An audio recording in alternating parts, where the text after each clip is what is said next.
What would you do if someone showed up at your door one day and told you that your own land, the property you bought, paid for, and maintained, wasn't really yours to control? I moved out here for peace. After years of city noise, cramped apartments, and overpriced rent, I finally found what I was looking for, a stretch of land, untouched and free. No fences, no subdivisions, just open fields and thick tree lines marking the boundary between me and the rest of the world. I wasn't part of any neighborhood. No HOA fees, no arbitrary rules about what color I could paint my mailbox. Just me, my land, and a small house I'd been fixing up. It was perfect. Then, one afternoon, she showed up. I was out back working on my shed, sweat dripping down my back, when I noticed movement from the corner of my eye. A woman, dressed too neatly for someone wandering through rural land, walked straight onto my property like she owned it. Clipboard in hand, posture stiff, expression filled with that particular brand of arrogance that comes from people who think they're in charge. I wiped my hands on my jeans and approached, already annoyed. "Can I help you?" She barely acknowledged me, eyes scanning my yard like she was taking inventory. Then, with a tight-lipped smile, she looked down at her clipboard and spoke. "Yes. I'm Marge Whitmore, the president of the Maple Ridge Homeowners Association. We've received some concerns about your property." I frowned. "Concerns?" Marge nodded like she was dealing with a particularly slow child. "We like to maintain a certain standard in the area." I glanced around. The grass was trimmed, the house in solid condition. There was nothing out of place. "There are no issues," I said flatly. Marge exhaled through her nose, the smile still plastered on her face. "Your shed," she said, gesturing vaguely. "It doesn't match the community aesthetic. It's an eyesore." I let out a short laugh. "It's a shed. On my land." Her expression didn't change. "Exactly. And according to our guidelines." I cut her off. "I don't follow your guidelines. Because I'm not in your HOA." She sighed like she had expected resistance. "We're all part of a community here. It would be best if you made some adjustments." My patience snapped. "Let me make this clear. I am not under your rules, and I don't have to comply with anything your HOA says." I turned, done with the conversation. But Marge wasn't finished.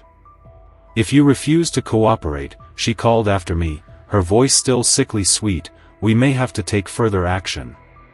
I didn't look back. I should have known that was a warning. For the next few days, I told myself it was over. That Marge had gotten the message and moved on to terrorizing someone actually under her jurisdiction. But then the letters started arriving. The first one came in a crisp white envelope, the Maple Ridge HOA logo stamped at the top like some kind of official government document. "Violation notice," it read in bold, aggressive print. It claimed I had 2 weeks to correct all non-compliant structures, or face potential legal action. I tossed it straight into the trash. But they didn't stop. More letters followed, each more insistent than the last. Some were warnings, others were outright threats. One even mentioned fines, absurd, considering I wasn't a part of their damn HOA. I ignored them, figuring they'd eventually give up when they realized I wasn't playing their game. Then the real harassment began. I woke up one morning to find a bright orange sticker slapped onto my front door. The words "Final Notice, Non-Compliant Structure Subject TO Removal" were printed in large block letters. My stomach twisted. I ripped the sticker off and stormed inside, grabbing the pile of unopened letters I'd been ignoring. Flipping through them, I realized just how far they were pushing this. The last few weren't just from the HOA, they referenced county ordinances, zoning laws, and legal action. That's when I knew this was more than just an annoying neighbor with a clipboard. They were trying to bury me in bureaucracy. I drove straight to the county office, one of the more recent letters in hand. The clerk barely glanced at it before shaking his head. "They can't enforce this," he said flatly. "You're not in their HOA's jurisdiction." That should have been the end of it. But that night, my security cameras picked up movement near my shed. I checked the footage. 2 figures in dark clothing were creeping along the edge of my property. One of them was crouched near the shed's door, fiddling with the lock. My chest tightened with rage. They were trying to break in. Grabbing a flashlight, I stormed onto my porch. "Hey!" I yelled, my voice cutting through the silence. The figures bolted. I sprinted after them, heart pounding, but by the time I reached the tree line, they were gone. I replayed the footage over and over. They had bolt cutters. They were trying to cut through the lock, ***. This wasn't some random trespasser, this was a planned attack. The next morning, a sheriff's deputy pulled into my driveway. I stepped outside, arms crossed, pulse still running hot from the night before. "We got a call about an unauthorized structure," he said, flipping through a notepad.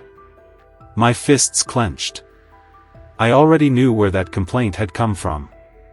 I exhaled slowly, trying to keep my voice steady as I explained the situation. "This is private property," I said. "The HOA has been harassing me, but they have no authority here." The deputy frowned, flipping through his notes as if searching for something more substantial. Then he sighed, tucked the notepad away, and shook his head. "There's nothing here that breaks any laws. This is a civil matter. They can't force you to comply with their rules." I nodded, expecting him to leave. But then I asked the question that had been burning in my mind. "So, what happens if they keep calling? Keep filing reports?" He hesitated before answering. "If they keep wasting county resources with false complaints, they could face consequences." That should have been enough to make Marge back off. But I had underestimated just how far she was willing to go. For a few days, there was silence. No more letters, no more cops, no more trespassers sneaking around my property.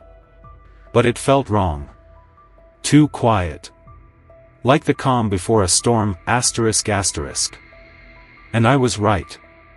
That Friday morning, I stepped outside and immediately felt that something was off. The air was still, thick with the kind of eerie quiet that makes your instincts scream. Then I saw it, ***. My shed door was wide open, ***. I ran forward, my gut twisting. The lock had been cut clean through, the shelves were overturned, my tools missing. And on the back wall, a massive red X had been spray-painted. A cold wave of fury swept through me. This wasn't just intimidation anymore, this was destruction. I checked my security cameras, but whoever had done this had been careful.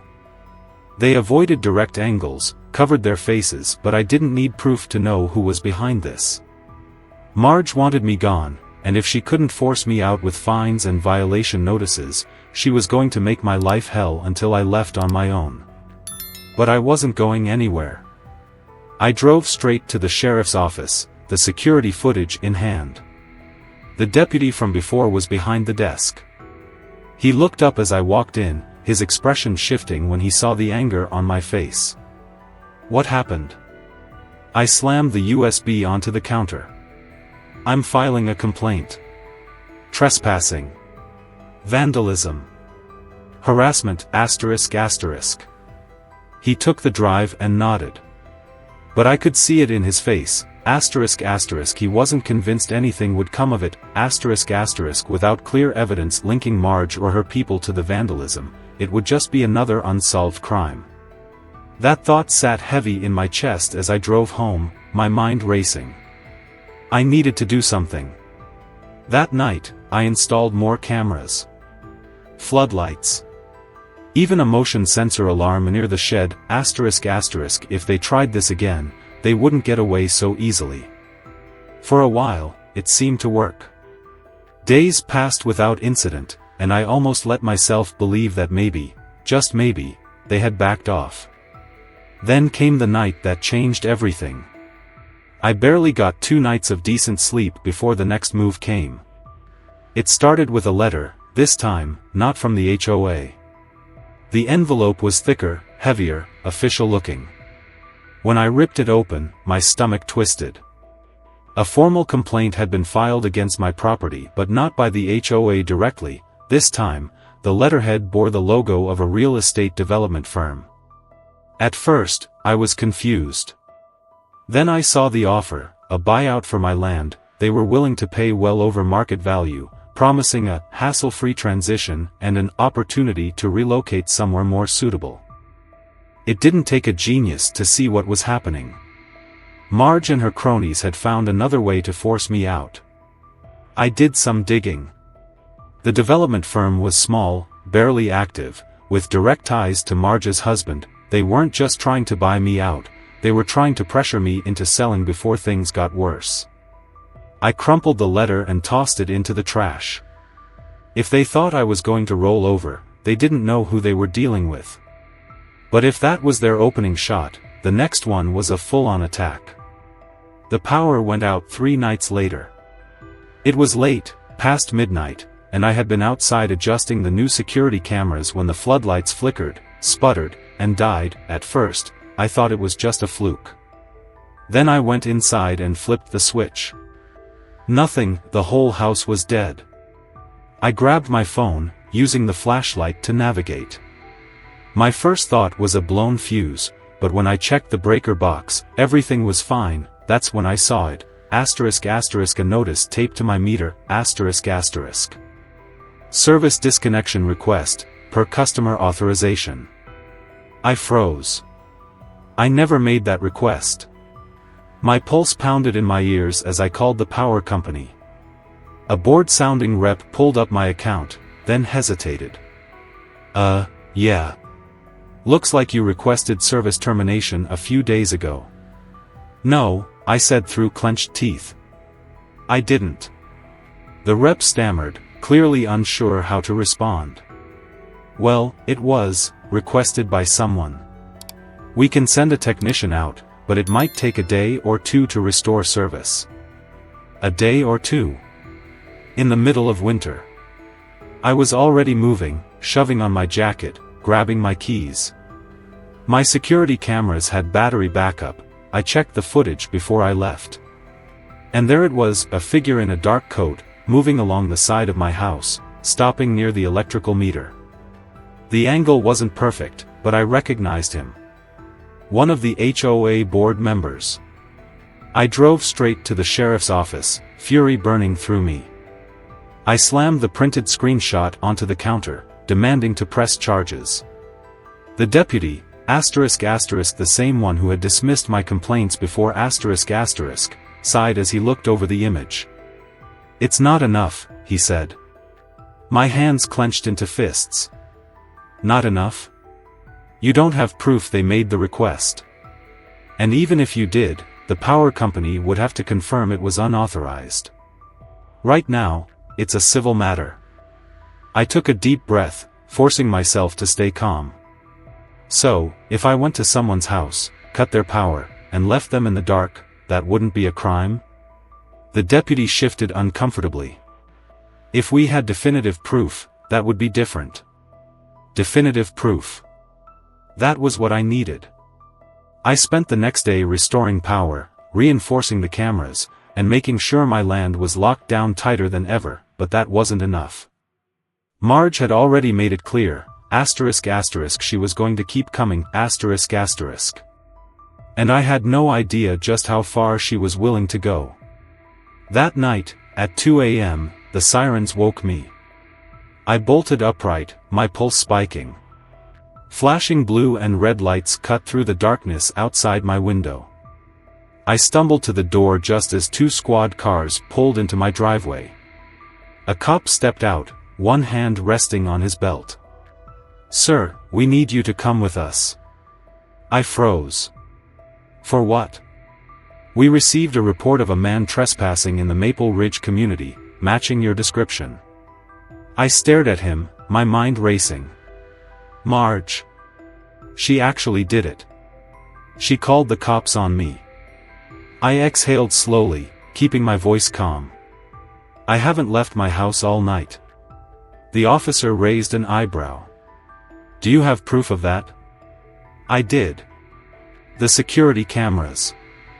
I pulled up the footage on my phone, showing them exactly where I had been for the past several hours. The officers watched in silence, their expressions shifting from authority to frustration. One of them muttered something under his breath, then sighed. All right. Looks like there's no reason to take this further. Apologies for the inconvenience. But I wasn't the one who needed to apologize. The officers left, but the damage was done.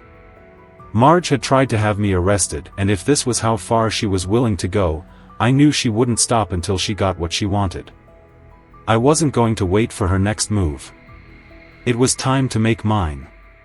The next few days passed in uneasy silence. No more letters. No more threats. No more late-night trespassers.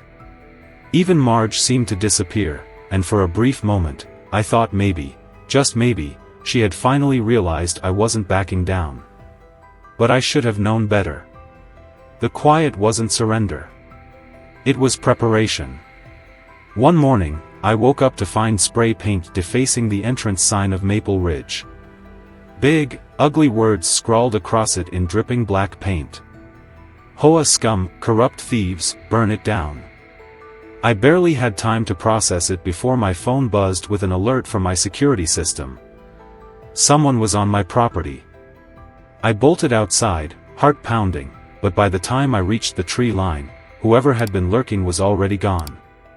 My cameras had caught the movement, but they'd been careful, hood up, face turned away. But then my gut clenched. They had left something behind. A note, pinned under a rock on my porch. We know what you did. I snatched it up, my mind racing. This wasn't just intimidation anymore. This was a setup. By the time I saw the flashing lights heading down the road toward me, I already knew what was coming. The cops pulled up, stepping out with tight expressions and suspicion in their eyes. We need to talk, one of them said. There's been an act of vandalism in the Maple Ridge community. And we have reason to believe you were involved. I exhaled sharply. You're kidding. The officer didn't react. Security footage captured a figure on the scene last night. Male. About your height and build. Some HOA members claim they saw you near the area earlier in the day. I let out a humorless laugh. Are you seriously saying I vandalized their property? After everything they've done to me? We just need to verify your whereabouts, the cop said, voice clipped. Mind showing us your security footage for last night? I already had it pulled up before he finished speaking. I handed over my phone and let them watch. There I was, on my porch, at the exact time the vandalism happened. Not just sitting around, either, checking my cameras, adjusting my floodlights. Completely visible. The officer sighed, rubbing his jaw. I was clear. Again. I should have been relieved. But the anger burned hotter than ever. Marge had just tried to frame me for a crime. And she would have gotten away with it if I hadn't had security proof. The officers left, clearly irritated that their time had been wasted. But I wasn't done. I needed to know who actually did it. I went through my security footage again, watching the figure that had lurked near my land just before the cops arrived. The way they moved, their build, it wasn't me, but it was familiar. Then, in one brief frame, they turned just enough for me to catch the outline of their face. Marge's nephew. A damn teenager. Probably trying to impress his aunt, or maybe following her orders. I had the proof I needed. I could take this straight to the sheriff's office, have them question him, force Marge to deal with the fallout. But instead, I hesitated. I wanted something more. Something bigger. Because I finally understood what this was. Marge didn't just want to control me, she needed to win. She needed to make an example of me, to prove to herself and everyone else that she was untouchable. But she wasn't. She had made one mistake. She thought she could play dirty and stay clean. So I spent the next 24 hours doing what I should have done from the start. I dug. I researched. I pulled every public record, every zoning application, every county document with her name on it. And then I found it. Marge was breaking her own HOA's rules. She had added an illegal extension to her property, a sunroom that had never been approved, built too close to the property line. Not only was it a direct HOA violation, but it also violated county zoning laws. And the best part? The county had no idea. I didn't go to the sheriff. I went straight to the county office. By the time I was done filing complaints, sending documents, and making calls, the wheels were already turning. Marge wasn't going to see this coming. She thought she was invincible. She thought she could frame me, harass me, sick the cops on me, and come out on top. But now? Now she was the one with a target on her back. The first sign that my plan was working came 3 days later. A county inspector showed up at Marge's house, clipboard in hand, a camera slung around his neck. I watched from my porch as he walked up her driveway, knocking sharply on the door. Marge answered, and though I couldn't hear the conversation, I saw the way her face twisted, her arms folding defensively across her chest. The inspector pointed toward the side of her house, where her illegally built sunroom jutted out past the property line, its oversized windows gleaming in the morning light. For years, she had been bending the rules, weaponizing them against people like me while breaking them herself. And now, she was the one being told she had 2 weeks to comply, or face massive fines and legal action. The HOA board turned on her next. Apparently, they weren't thrilled that their fearless leader had dragged them into a full-blown legal mess. At the next board meeting, they voted to remove her as president, effectively stripping her of the power she had clung to for years. Without that title, she was just another homeowner, subject to the same rules she had used to terrorize others. Then came the final blow. The sheriff's department issued a formal warning regarding the harassment complaints I had filed, making it clear that any further reports against her would lead to criminal charges. No more letters, no more threats, no more late-night trespassing. She had lost everything. 2 weeks later, a moving truck pulled into her driveway. I sat on my porch, watching as she packed up the life she had built on control and intimidation. For the first time since this all started, she didn't look smug. She didn't come to gloat, to warn me, to fire off one last threat. She just kept her head down, loading box after box into the truck. By nightfall, she was gone. The silence she left behind was the sweetest thing I had ever heard. I rebuilt my shed. I kept my security system up. And one evening, as the sun sank low over my land, I tossed the last of her violation letters into a bonfire, watching the flames consume every last trace of her fight. She had tried everything: harassment, intimidation, false reports, even the police. And yet, my land was still mine. So tell me, have you ever fought back against an HOA or a power-hungry neighbor? Did you win, or are you still dealing with their nonsense? Let's hear your stories.